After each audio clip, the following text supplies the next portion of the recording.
this is George. Hey, this is Fred. This is Real Talk with George and Frazier. What's going on, brother? Nothing much, brother. Another day, another show, brother. We got a good one today. Definitely. We got a good guest coming on, Chyna McCoy.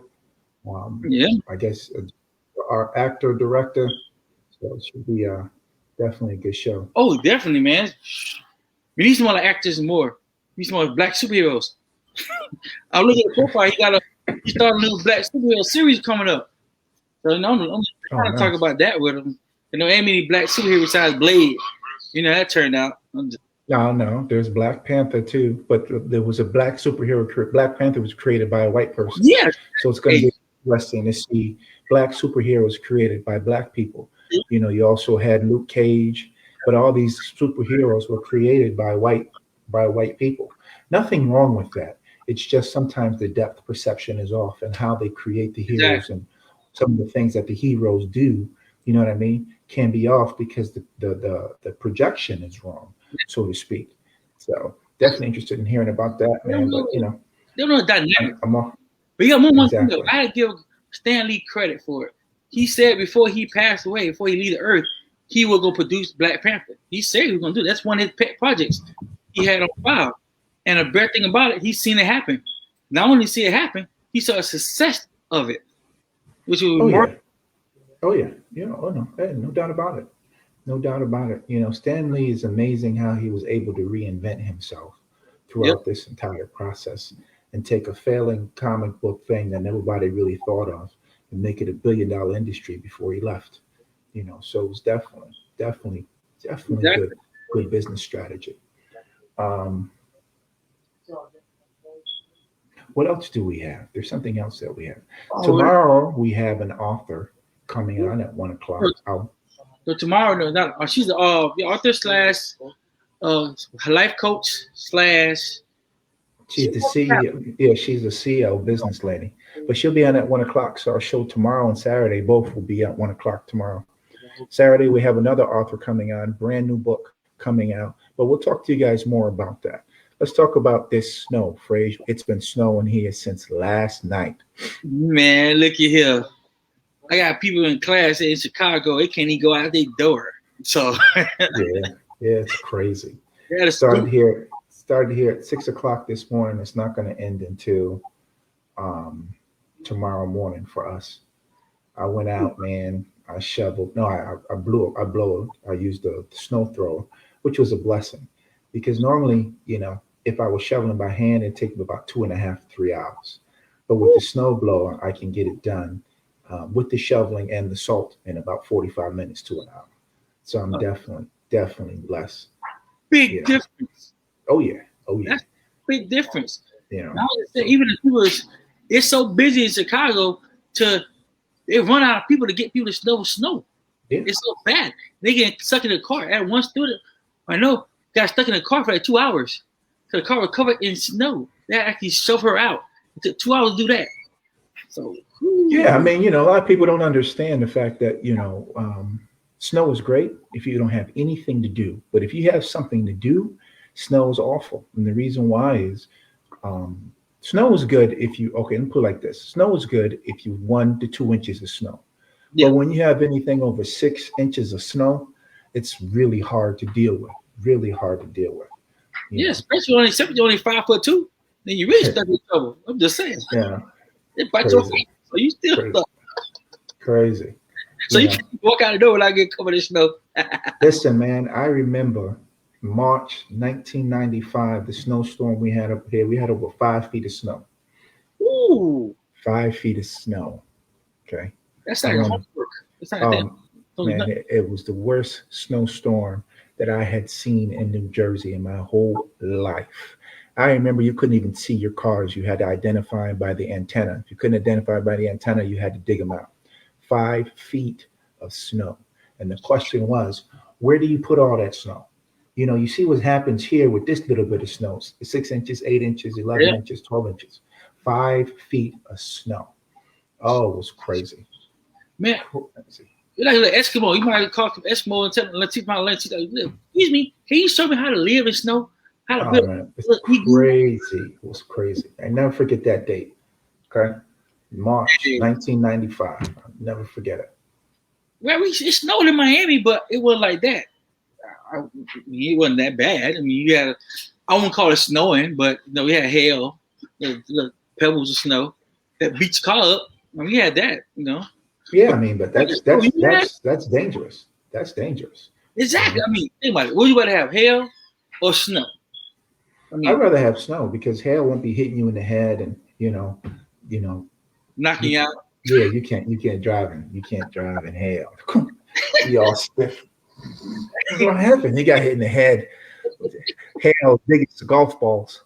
Hitting you, knocking you out. We're like, wow, boom, oh, Yeah, snap. yeah, man. Hitting the car, breaking the windshield. It's crazy. Everything. You be like, somebody, you got insurance company, file a claim, insurance company. What happened? We don't cover vandalism. That's right. That's absolutely right. No, So is the guest coming on today? Is he late?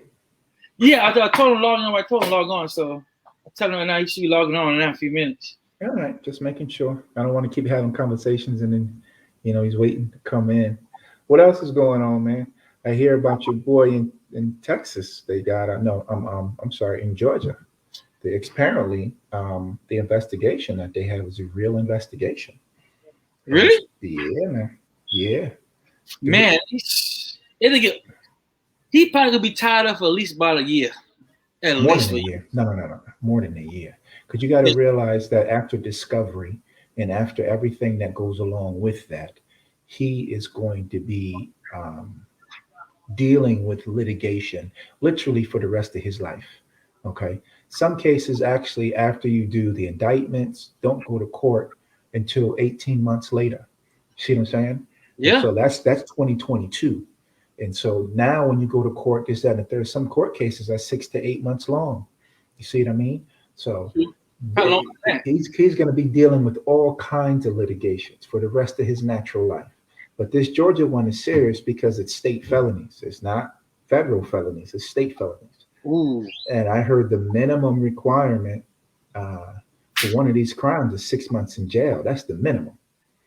That's the minimum. That's the minimum. 6 months. 6 months in a Georgia state prison. He won't last 2 minutes. He wouldn't last 30 seconds. He wouldn't last 30 seconds. He'll be begging the governor and the pardon board to pardon him, because that's the thing with Georgia. Georgia doesn't have, the governor just can't pardon him. It has to go through a review board. So the review board has to pardon him, not the governor. Oh, so wow. He's definitely stuck. Definitely. Yeah, he's gonna be there for a little bit. I feel kind of sorry for him. He's gonna be there for a little bit. It's crazy. Definitely crazy. I'm trying to see you. Hold on 1 second. Oh, there we go. Trying to do something right quick. Okay. What is right quick? I'm gonna go black 2 seconds. Oh, okay. Black man 2 seconds. Man, look, I'm looking at this right now, man, and you're over 100 million Americans without power in Texas, man. It's crazy. Yeah, I would think Texas might have been a little bit bigger, way more prepared than they was. No, the problem with Texas is the fact that they're the only grid that is not federally. They're independent of federal oversight and view, so it's independent grid structure. And the real issue with Texas is the fact that they never winterized their equipment. So that's the issue, and that's the problem.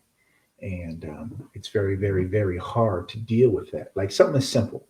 If you know that, wind energy is 10% of your grid, right? And you use turbines, why didn't you get the carbon turbines as opposed to the aluminum turbines that you're using? You see what I mean? The carbon fiber turbines don't freeze. True, but maintenance costs. You look at the maintenance costs. You look at that's exactly why.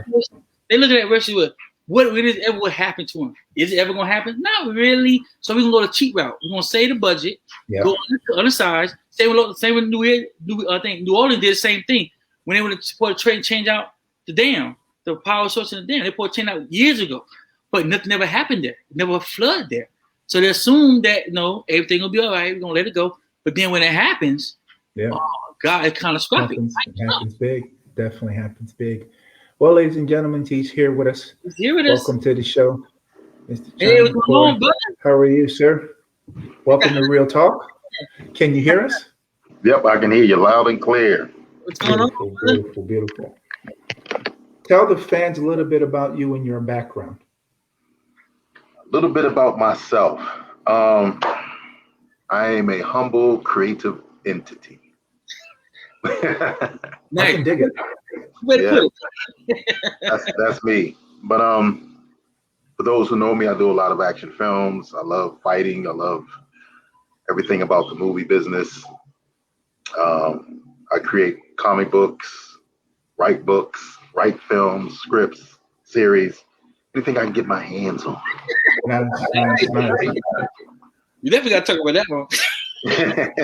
Oh, we're going to spend some time and talk about that. Oh, yeah. Creativity is an issue that stalemates everybody. That's the one thing everybody needs is content and creativity. How are you using your platform to get there? And the reason why I'm saying that is without social media, you had to get an agent to pitch your scripts for you, and you had to do all these other things. But now with social media, you can basically promote yourself. And a lot of streaming platforms are looking for content from people, and that's the first place they go online. What are they doing? What's the short film that they've done? What's this that they've done? Can we incorporate to our platform? Are you finding it easy for you and your method of writing, developing, creating with this broad scope of streaming media, or is it still difficult to get through the door of mainstream? It's the same, but not. It's easier but difficult. I come from the old school of filmmaking, where back then you used to go to the drama log and you would try to find roles, and you would go to the film schools just to get a part in movies. Mm-hmm. So that was, for me, that was like my film class, one-on-one, like literally on set. And then it was, 1,000 8x10s and manila envelopes all over the floor, and That's right. French, and there was no Google Maps, you know what I mean? We had the Thomas Guide, and it was work. In today's time, it's easier as far as, okay, I want to audition. Oh, well, here's my phone. Blah blah blah blah blah blah blah. Send. Yep. I'm like, Right. Already done. Yeah, but as far as to some people, it's easier because they go, oh, well, we got phones now. We can just shoot a movie, and then we can just put it out there. But because I come from the old school, I come from the world of what do people like? Right. You see what I'm saying? What is their go-to? How many people like comedies? How many people like dramas? How many people like thrillers? How many people like horror? How many people like action? How many people like dinosaurs and robots? How many people like, it's so much. And then once you figure out what they like, then you try to create something along that platform. So by me being in that world and going to all the Comic Cons and all the nerd sites, I know what they want, and then now that I know what they want, I have to listen to how they want it. And then when I listen to how they want it, then I have to create it. So more times than not, people like monsters, giant robots, vampires, and werewolves. Right. Werewolves, new thing now. Right. Well, that never went away. We go back since The Howling, and True. the practical effects when things were like the real deal. But I still think it's easier because technology. Right. But creative wise, it's still hard to break in. Just because you have a computer doesn't make you Steve Jobs. You know what I mean? Yep. Right. Just because you can write doesn't make you a writer. Just because you have an idea doesn't mean you're a creator. So I think you just have to find your place. And then once you find your place, you try to give the people what you want. Because me, you, all of us, we're still audience members. We watch movies too, and we know what we like. Right. That's true. You're right. Right? How many movies have we all watched and we'd be like, man, that would have been good if. Exactly. The if factor. You never lie. Uh-huh. So a lot of the stuff that I've written in my career and has been based off of if.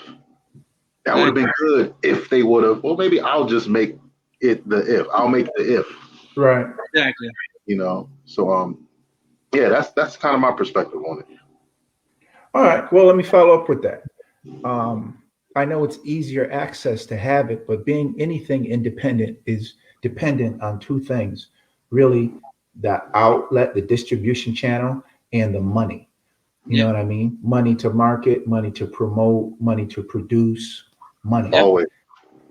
How are you circumventing that to get your stuff out there? Is it a GoFundMe page? I know that Stephen Amell, he has a huge platform from, on Facebook, and he's done at least 2 movies now that I think Netflix has picked up. He was the guy that played Green Arrow on the CW. Yeah. So because of that, that's why. You see what I'm saying? He had that leverage. Right.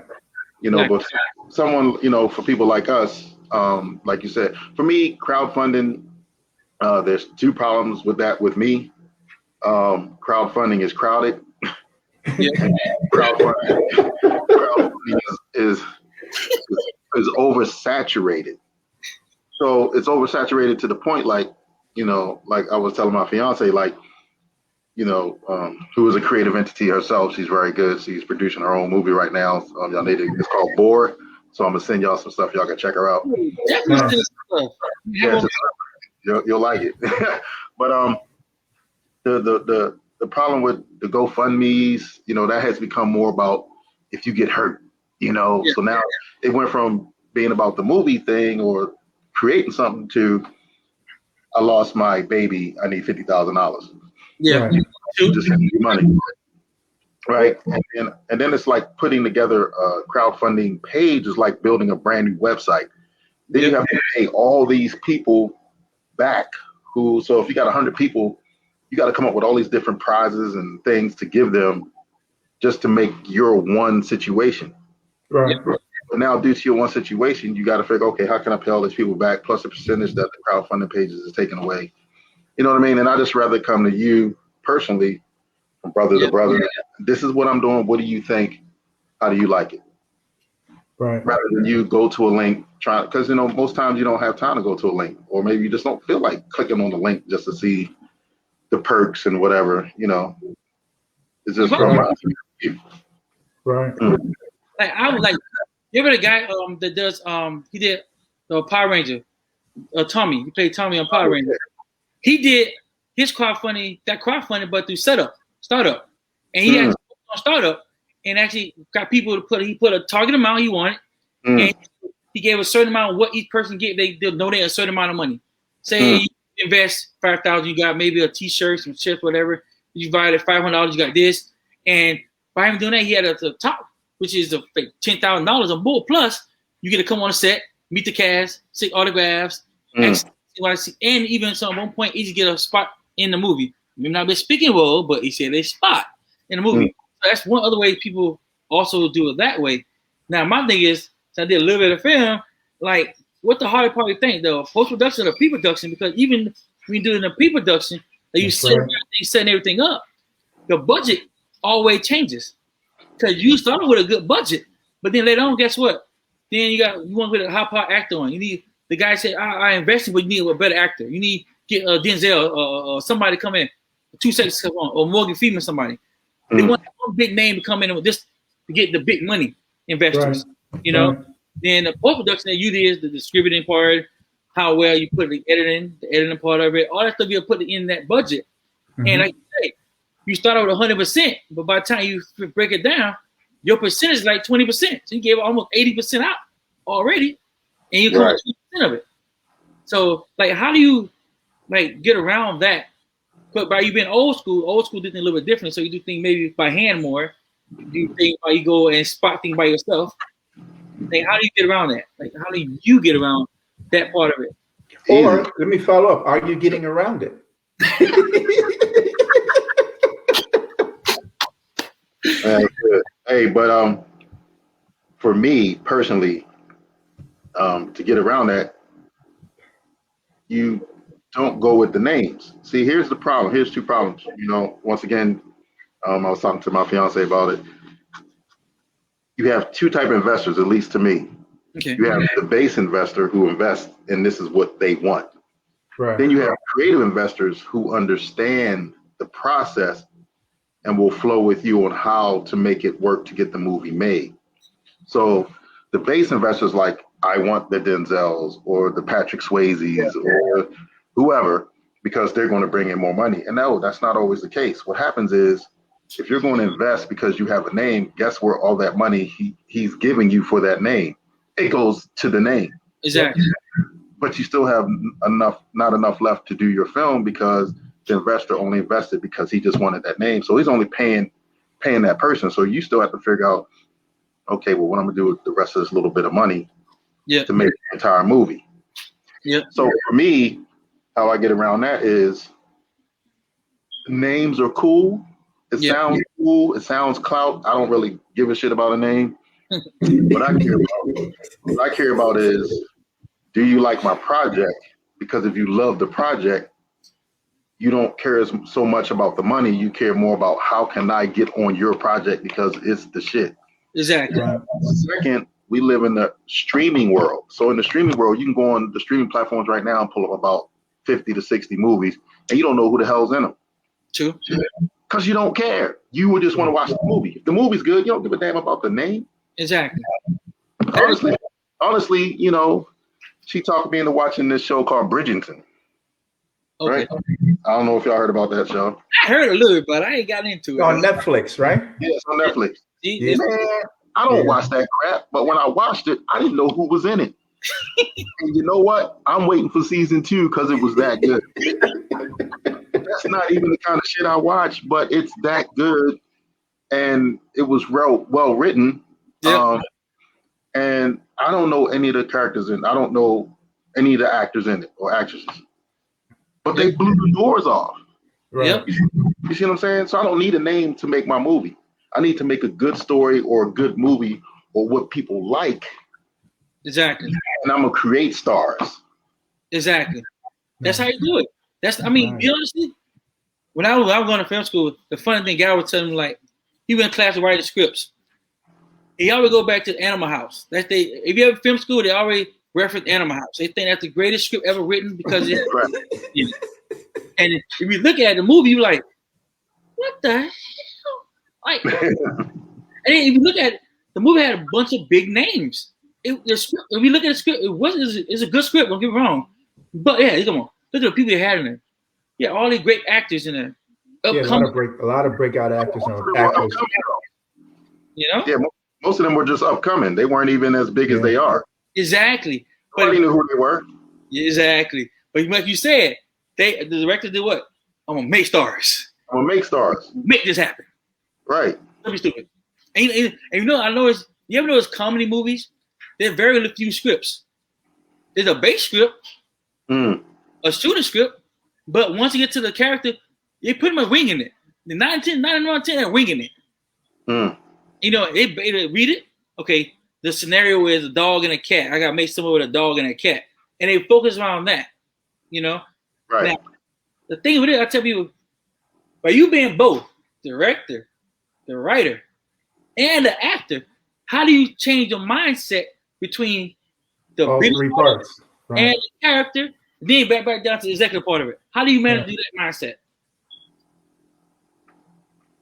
Well, it's like I'll make it real easy. Have any nieces and nephews? Yep. Okay, so what sport do you like to play, or what do you like to play? Video games, or do you play basketball sometimes, or what do you like to do? Oh. All right, so here's how you manage. When I go see my nieces and nephews, I'm big uncle. Yeah. When I'm home on my video games, I'm a gamer. Right. Yeah. Grab a basketball or football, I know how to play basketball and football. Yeah. So my mental state adjusts to whatever I'm doing. Nice. So if I'm a director, I'm in director mode. even if I'm in the director and I got to be in the scene, I go from director role. Well, now, okay, this part I'm playing an actor, so I know how to cut that loose. Exactly. Okay, well, we need lunch, for the people, and some of the actors are late. So, all right, now producer. Right. This is what you need to do. Okay, here's some money. Boom, boom, get the food. Order that. We got 2 scenes left. We got to be done in 15 to 20 minutes. Cinematographer's already here, so he already knows how to shoot the scene. I'm good. But as a director, this is what I'm gonna tell the cinematographer what I need. Boom, he'll shoot it. Good. So you know how to switch hats in life. You should be able to know how to switch hats on set. Is it more stressful? Because I know a lot of times in the beginning, people will be like, you have to do what you have to do to get your project out. But as you start to roll, you start to see a lot of, so even independent houses coming in and saying, we don't want him to be the actor. We don't want him to be the producer and director. We want him to have one hat so he can focus on that.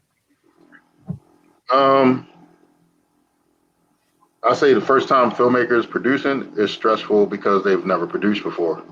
Mm-hmm.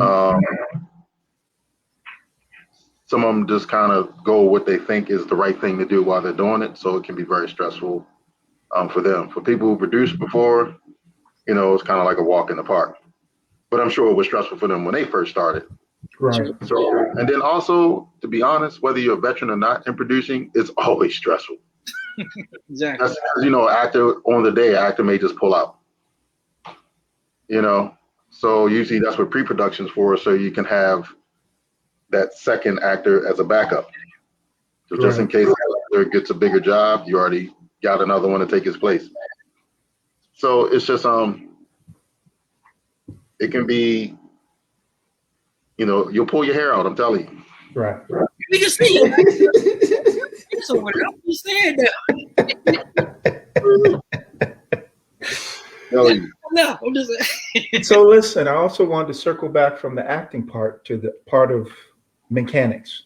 My cousin he's been doing stunt work now for the last 10 years.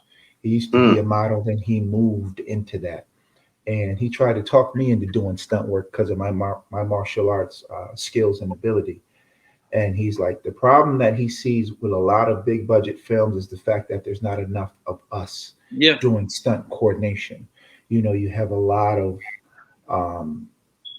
movie houses that come in and they have their stunt coordinators, like, almost like a homeboy hookup, so to speak. Yeah. You like action films. Do you see that same thing in action films?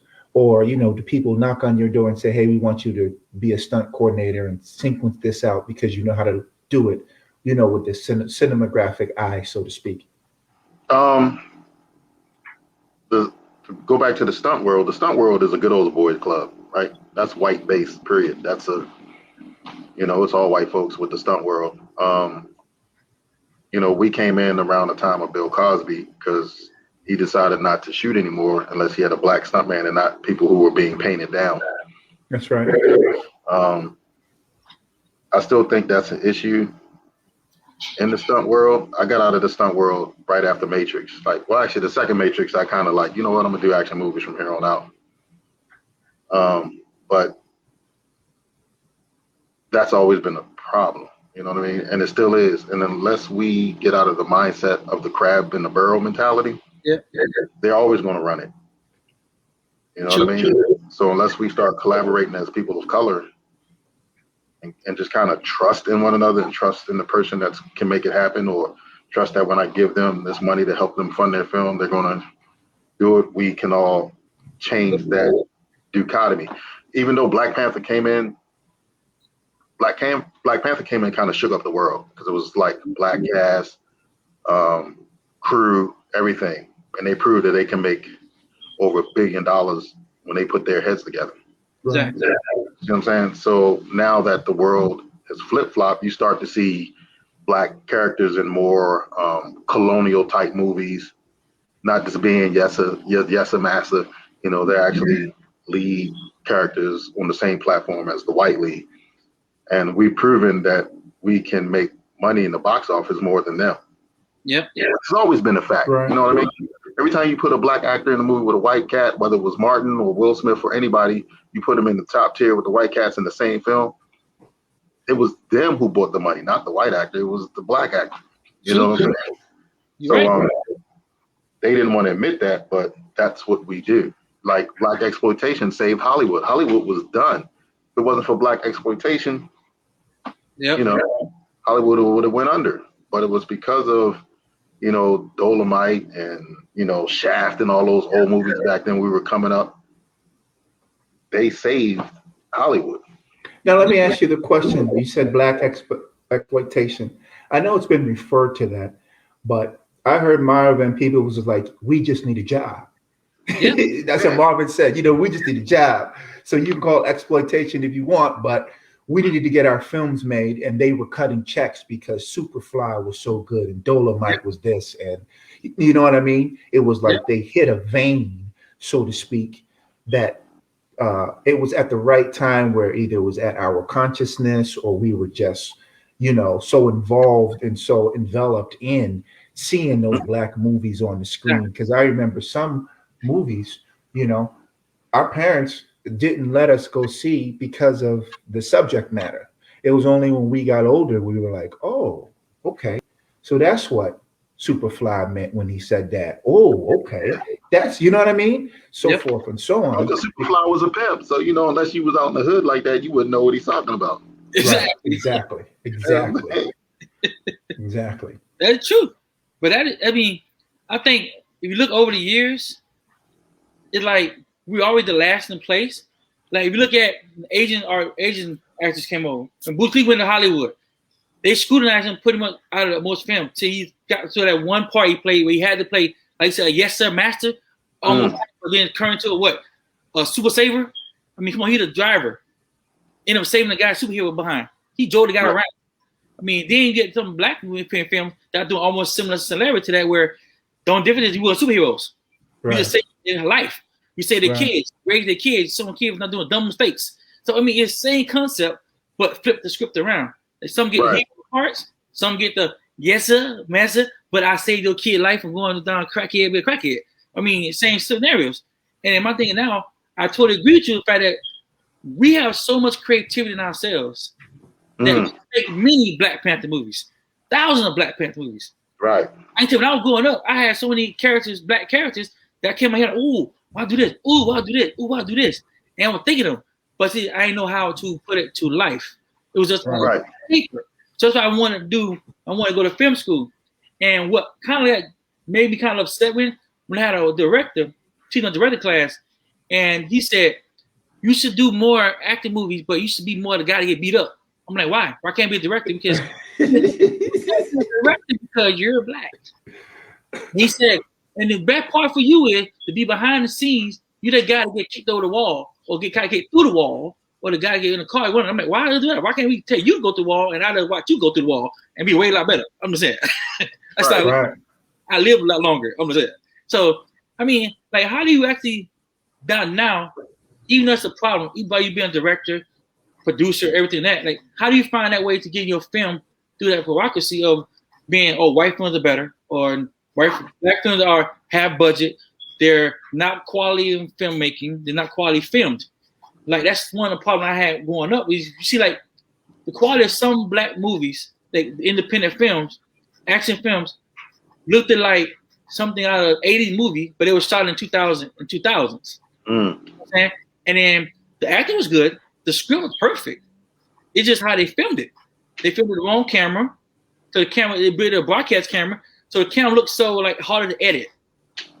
If you do a broadcast camera, it's harder to edit because the dynamics is so perfect. They say you add up.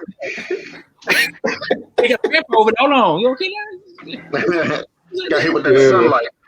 Yeah, man. I can dig it. You know, so like, that's what I had to deal with too. So I know you had to deal with a similarity to it just outside of it through your career. You know, how do you deal with that? There's some method you did to deal with that. My mentality was like, well, I'll just create what fits me and fuck them. I mean, sometimes the answer is really simple. If that's what they think I should be doing, then that's what they think. I know what I want to do, so click, click, click, click, click, click, click, and I can be this, click, click, click. I can be whatever I want, so I put it on paper and then do my best to try to get the money for whatever I want to make my character. True. Then you make them come back to you. Exactly. I was just about to say the same thing. So once they hit. Right, absolutely. Just to follow up, so that you're producing now, do you find it difficult that they're back to stunt work? Do you find it difficult to find quality stunt coordinators now with your role of production and directing? Are we out there? Is what the question I'm asking you. Yeah, there's a lot of quality stunt guys out there of color. Again, I got out of the stunt game back in the 90s. I mean, for your films, because you say you're doing action films. So that means, anything from gunplay, knife play, could be fight scene. Yeah, it could be a number of that I know. Right. Yeah, exactly. So like for me, it's not a problem. So if I'm producing a film, I'm already skilled at fight choreography, gunplay, knife play. And then if I need people, I know who to reach out to. You know what I'm saying? Yeah. But since stunt coordinating is not like on my radar because I'm more into producing and or directing. Mm-hmm. And so I write the scripts, and then I try to get the world going because I've been in it so long. But if it came to where I needed stunt coordinators or people who did wire work, I would know who to reach out to make it happen, and also know how to do it without it. I know how to get, hey man, who has a mini tramp, you know what I mean, and just the various little things we can do if we don't have the big budget to bring in the guys to do the wire work. Right. Or, but quality is still there, because to me the quality would be more, I hate to say it, because you can almost have a shitty stunt coordinator, but if you got a good cinematographer and knows how to shoot it, he'll make it work. Exactly, because he knows how to shoot the angles. Right. Exactly. Matter of fact, I saw one when I was studying, that one guy where he was so good with the camera to the guy never even touched the guy. But when you look at actually camera work, you would swear the guy get knocked out. You would swear the guy got knocked on his ass. You're like, because the camera has no depth. So once you put stuff like this, exactly. I learn my angles. The first thing they told me, you don't do nothing else. You don't learn angles. So I learned certain things. But now I'm asking a question like, have you ever thought about going into the actual camera world and actually try to film it yourself and see how it is from your perspective and from your eye? Because when you're a director and you filming, it's still something the cameraman can't get what you're trying to see him to get. Like, do you have a problem? Go behind the camera and, hey, you know what? Let me get this angle I want. Well, that's the kind of director I am. Like, I'm a cinematographer first. Right. Gotcha. My camera phones, I make sure I get the shot on my camera phone just like I like it, and sometimes even when my fiance is with me, sometimes if I'm directing something, she'll tell me this is the way she sees it, and she'll show me on her phone, and we got to get the visualization. Gotcha. But yeah, man, it's I'm a beast with the cell phone and the camera and just the framing up that shot. That's my thing. You know what I mean? That composition is important. Exactly. I mean, it's amazing you get it right. Trust me, you get it right, man, it's amazing. Like me, when I used to study how I studied, I looked at a lot of Chinese films. Because they had no budget. Man, I see people, they had like 30, 100 men on one film, and you be like, so there's a whole lot of budget. This one guy screaming and pulling the guy way over, two, pull, let him go, pull, let him go. That's a lot of work. But when you see the finished product, you can't tell. You be like, whoa, wait, hold on. I saw the people dusting that film. They don't look nothing like how they doing right there. The flying car, it looks so amazing. And now that people like when I do a film, that's why I was thinking about, wait, I can do the exact same thing with our black heroes. Get some power things, do this here, whatever. Yeah. That's what I want to get in a film. My own superheroes. Yeah, but see the problem, the difference between Asian films and our films, like especially when it comes to stuff like with the wire work and all that, in China, since let's say if there's 323, or let's just say there's 150 million people just in California, just an example. Yeah. In China, it's 150 billion. So when you watch a Chinese behind the scenes stuff, everybody in China wants to work. So where we can get 4 or 5 people, they can get 150 people on the set for pretty much no money to pull the wires. so they can just do amazing things, and then they're good at putting out input really fast. Yep. You know, they can finish an entire feature film in like, you know, A week. 2 weeks. A week. Where we take 6 months. You know, Ron Van Cleef said they were doing movies when he went. They were getting them done in a week. And I was blown away by how you do a whole Black Dragon movie in 1 week. I always thought that movies took a year, like they do in regular things, where it takes a year to produce the movie, then you have a year of marketing promotion before it comes out. You know what I mean? I always thought that. But to sit there where a lot of actors were actually getting done. I mean, you ask that, how'd you get 25 movies done? Oh, we were shooting them in a week and 2 weeks. Yeah. I'm like, holy smokes. But you know what it is? Because in America, they want to deal with all these unions and they want to go through all this. And then you got 30 people getting paid to do the same job. And you know, it's just this long process when, you know, you really could shoot it in a week or two. Right. Yeah. Just, you know, every day, maybe off on the weekends, Monday through Friday, boom, boom, boom, boom, boom. True. You know, You're right. but they only shooting 2 pages a day, where in China they're shooting 40 pages a day. Right. Exactly. My thing is, if you ever noticed too, like in China, they are specialists. They don't have, like, here we have a person doing 5,000 things at one time, one person. That's really stressful. That is really stressful. So if you look at, like, here, it takes someone to look at Avatar. The exact same movie, Avatar, animated stuff, in China would take them not even a month, maybe a month, give or take, depending on what do extra detail work to it, maybe the 3D, 4D, however you want to look at it. But it was doing that for months. It took them almost. James Cameron took 15 years. Right, 15 years for Avatar, where in China they make Avatar movies every month. Right. Easy. They're just pumping them out back to back. You know how many movies you can see like Avatar in China? Exactly. They're insane. Exactly. And it's crazy. And then It's wasteful. True. And then funny thing too, if you ever look at them, some of the scripts aren't that great. Nope. There's some of the scripts not that great, but the storyline sometimes throw you off in between. But you're not even watching the storyline no more. You're actually watching the action. You don't care the storyline no more. You don't care what happened. That kind of goes out the window because the action is so good. Right. I mean, absolutely. Here in America, we more focus on the plots, the storytelling. That would take us so long to make a movie because acting in America is not as good as acting in China because we work on the plots, storyline. The story has to be perfect. You like, matter of fact, for the past my screenwriting class, my plot had to be right. My storyline makes sense. Well, let me ask you this though. Okay.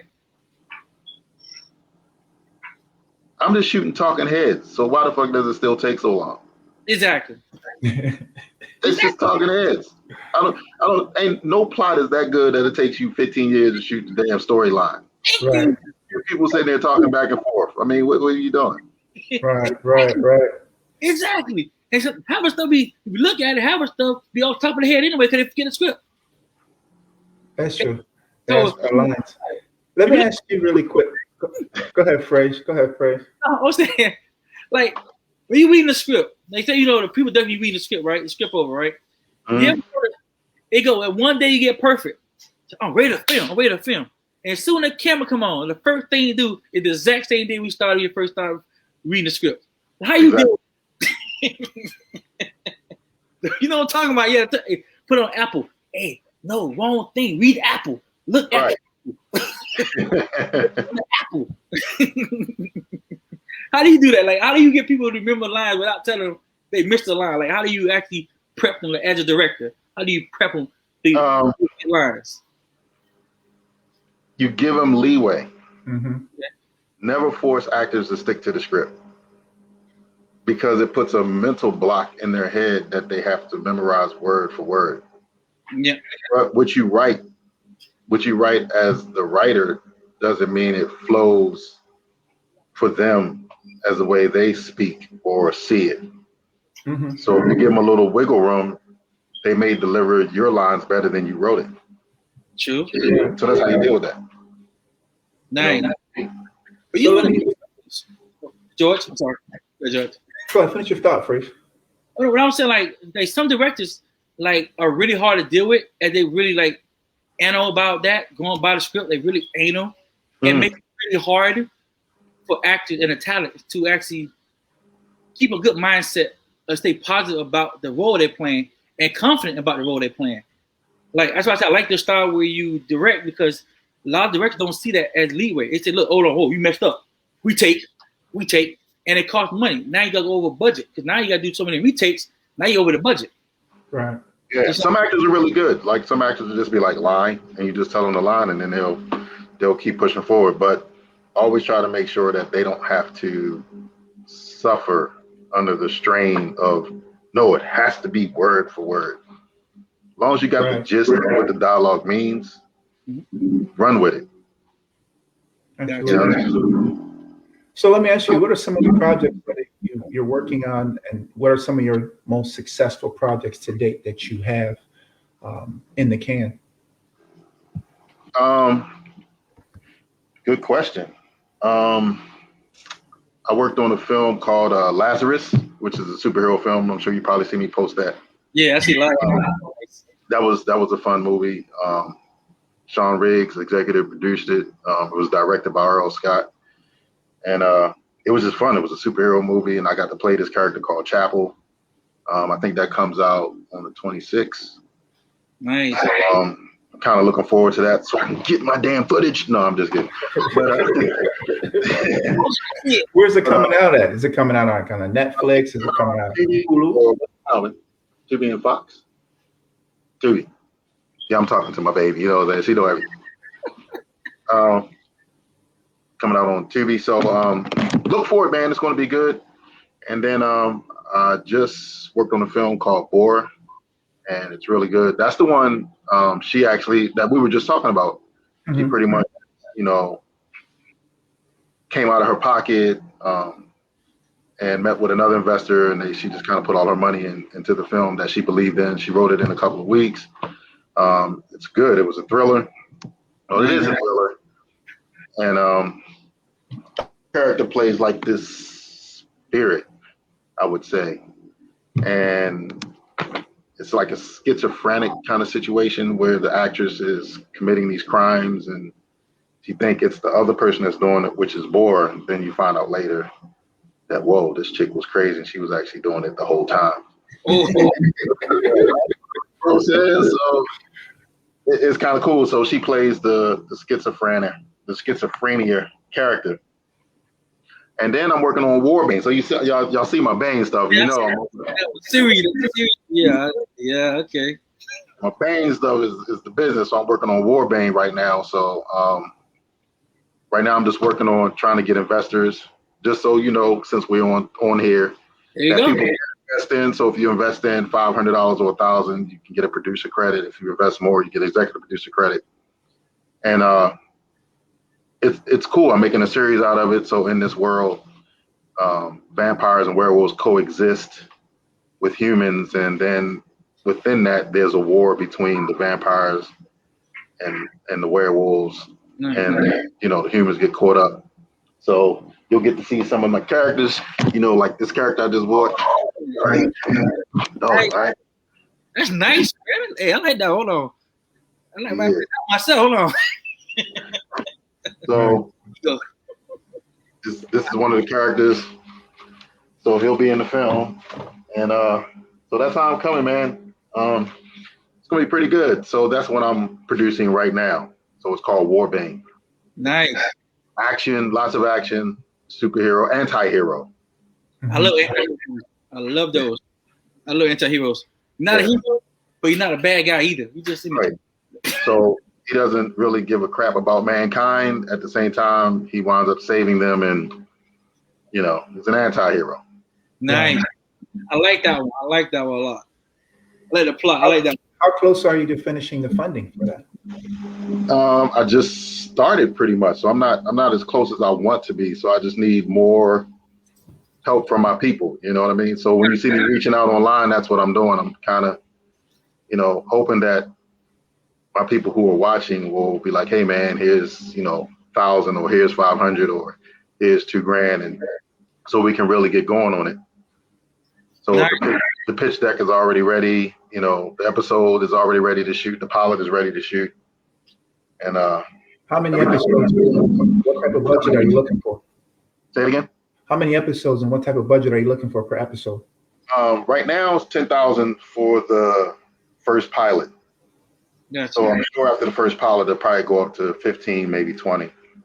But right now, I just want to just get this done so we can have the visuals. Then I can say, hey, I might need more to give it, a better feel. Because in actuality, you don't want more money, because more money means more you have to pay back. Exactly. Right. So I'm trying to go as reasonable as possible financially. Keep the budget nice, not be like, hey, I need $50,000-$60,000 and I can do it right now. I can do it with 10 or 15. Exactly. Right. Thinking about, okay, the locations, the people I know, just everything I'm putting in my mind, and then how can I get these things done for cheap and try to spend less but give more. Gotcha.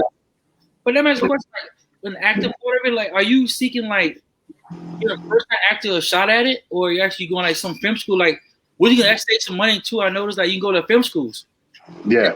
Schools, and you go, look, I will give credit for your acting students to be in my movie. And so instead of paying them, let's give them credit for them to graduate. That will save you a gracious amount of budget, especially on acting and stand-ins. All that will save you money because you had to pay them. You had to pay them credits. And all you go to film school. And sometimes too, like editing part of it. Like if you don't mind, like actually, not I say piggybacking. I call it piggybacking editor. Whereas you work a little more, but you get a loyal person to work with you. If he like working with you, guess what? Now you got the guy maybe for cheap to work with you because he like work with you. You see what I'm saying? You build a relationship with him. That's what also. That's how I was doing. Also, like some people like when I would do my first show, and I did it when I was in college, and the guy was like, all my friends did acting. Someone did karate. I did karate. I did some martial arts. So it wasn't the greatest, I say, action film because we didn't know how to coordinate fight scenes. Right. But the plot was good. And that was the guy was saying, I can use it to pitch to other people. So by saying that, like, have you thought of doing that, reaching out, even go as far as open up your own little school and use the student from your school to help produce the film? That will cut your budget to zero. Well, the cool thing with living in California is that there's never a shortage of actors. True. That's right. I mean, as soon as I put Warbane on Facebook, I already had 300 people going, I want to be in it. I'm like, well, that takes care of that. That's not even an issue. You know what I mean? Like I quickly push issues out the way. Exactly. You know what I mean? For me right now, it's just strictly about the funding. You know what I mean? Because what good is having all the actors and all the people who can help if there's no money to get it done? Right. So just say this way, like what actually, if somebody listening right now, like what actually do you need help with? Like, because I know some people like say just to be a part of a movie would do stuff for free, just so they get a name and a credit in the movie, just so they said they even did a movie. Like, what actually do you need help with? Because you can put all that now, and maybe somebody will reach out to you. Honestly, just funding. I got all the people I need for extras. I got all my actors. You know what I mean? The wardrobe and stuff already taken care of. You know, the creature effects taken care of. You know, and it's just funding. Okay. You know, because I've been in the business so long, I know all the stuff to attack first. Gotcha. You know what I mean? And like I said, you can never have a shortage of actors and people, and everyone loves vampires and werewolf movies, man. That's just always going to be what it is. Right. Be able to werewolf. Already around pack. Yeah, see what I'm saying? You're already ready for the role. Werewolf right here. Let's go.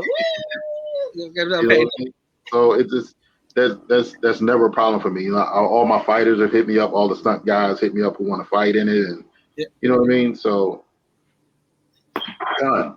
That part of pre-production, easy. Nice. So it's just getting the revenue to come in, so I can just start moving forward. So like, one thing you said, like, what, like, where are you at right now, close to your target? Like, you're at the 5,000 mark, or you're at the 6,000 mark? Like, how close are you actually to get that 10,000 shoot that pilot? Like, where are you at? Well, right now we're going to need, honestly, probably another 5,000, maybe 5,500. Not that much.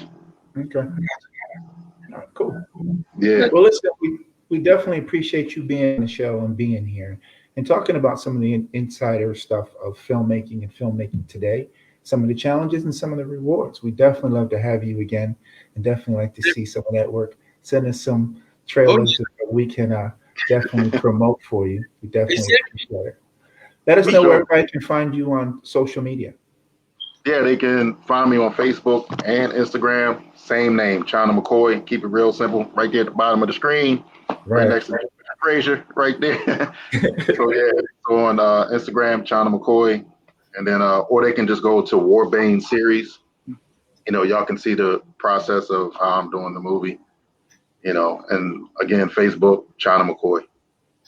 Oh, one more thing I gotta tell you. George, remember the guy we had to show with the God beads? Yeah. He's the guy that makes them. Yeah. Yeah, he makes them. That's the side hustle. Okay. The legendary God beads. Right. Even on Instagram, you can go to Instagram right now and go to Legendary God Beads on Instagram, and you can see I make them in different colors and check them out. Nice. Pleasure to meet you. Who gets a pair? Big one, but they're like, I'm George. He George. I'm Frazier. You know, the problem with Frazier is you get them big beads like that, and they're gonna be like, "Holy smokes, this guy!" Exactly. You're gonna look like what's that comic book hero from what's the video game? Kung Fu. You know what I mean? The big black dude with the beard and the beads, and be like, no, that ain't gonna work. Too like Akuma. There it is. Akuma. I love Akuma. That's my favorite character, matter of fact. Yeah, man. He's a monster. Well, listen, like I said, we definitely appreciate you being on the show, man, and taking the time out to talk to us. Thank you, George. Appreciate it. Yeah. I know George keep all the time, but what tips you got for young filmmakers coming up? Like, what last minute tips you can give us on the filmmakers who's upcoming? What tips you give them? Don't wait for anybody. If you have an idea, put it on paper. Right. And nowadays, especially for the up and comers, if you got it, shoot it. Nice. You know, you shoot selfies, you shoot video of everything else. Why would you not shoot a video of your own idea in action? Right. Definitely love to have you back. Great appreciation. Appreciate it. Thank you both. Yeah.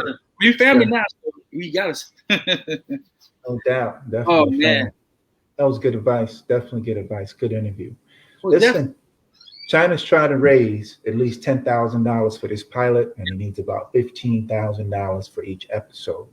So all Real Talk family and friends, please reach out. Let us know. Even $500,000, $100 donation will work and get these projects going.